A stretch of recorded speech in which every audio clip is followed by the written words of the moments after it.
In this section, we will expose how McCarthy betrayed the Republicans and cleared the way for Democrats to ban gas stoves by agreeing to a debt ceiling deal with Biden and Democrats that angered many conservatives and broke his promises to them.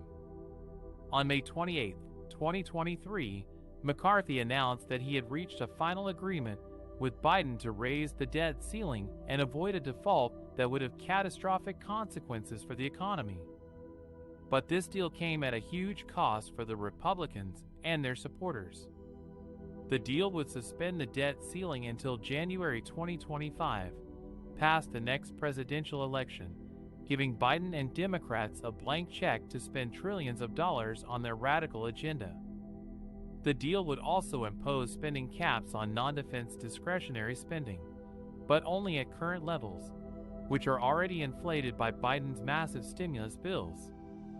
The deal would also fail to defund the $80 billion in extra funding that Biden gave the IRS in last year's Inflation Reduction Act.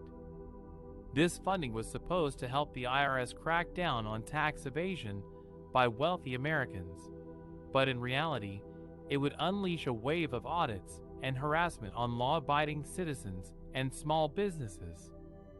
The deal would also rescind some unspent coronavirus relief money, but not enough to make a dent in the soaring national debt.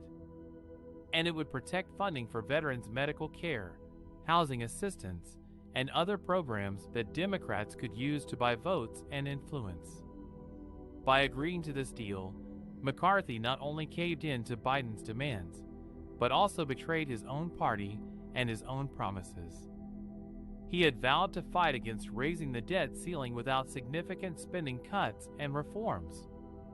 He had vowed to oppose any new taxes or IRS funding. He had vowed to stand up for conservative values and principles. But instead of keeping his word, he sold out his base and his country for a short-term political gain.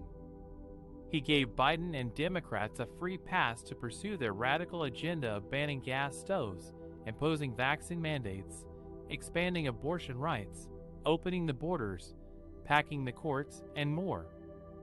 Many conservatives were outraged by McCarthy's deal and revolted against him on the House floor. They derailed a bill that takes aim at gas stove regulation, which was one of McCarthy's priorities. They accused him of being weak, spineless, and dishonest. They called for his resignation as Speaker. McCarthy's debt ceiling deal with Biden and Democrats was a betrayal of epic proportions. It cleared the way for Democrats to ban gas stoves and destroy America's energy independence. It showed that McCarthy cannot be trusted to lead the Republicans or defend their interests. It proved that he is part of the swamp that needs to be drained. In this section, we will look at how some Republicans retaliated by joining Democrats to block two bills that would prevent the federal government from banning gas stoves, a priority for the GOP. Gas stoves are a popular choice for many Americans who prefer the convenience and control of cooking with natural gas. However, some environmentalists and Democrats want to phase out gas stoves and replace them with electric ones, arguing that they are more energy efficient and less polluting. The Biden administration has backed some local efforts to ban new gas hookups in buildings, but has not proposed a federal ban on gas stoves. However, some Republicans fear that such a ban could be imposed by executive action or regulation in the future. That's why they introduced two bills to protect gas stoves from federal interference: the Gas Stove Protection and Freedom Act and the Save Our Stoves Act.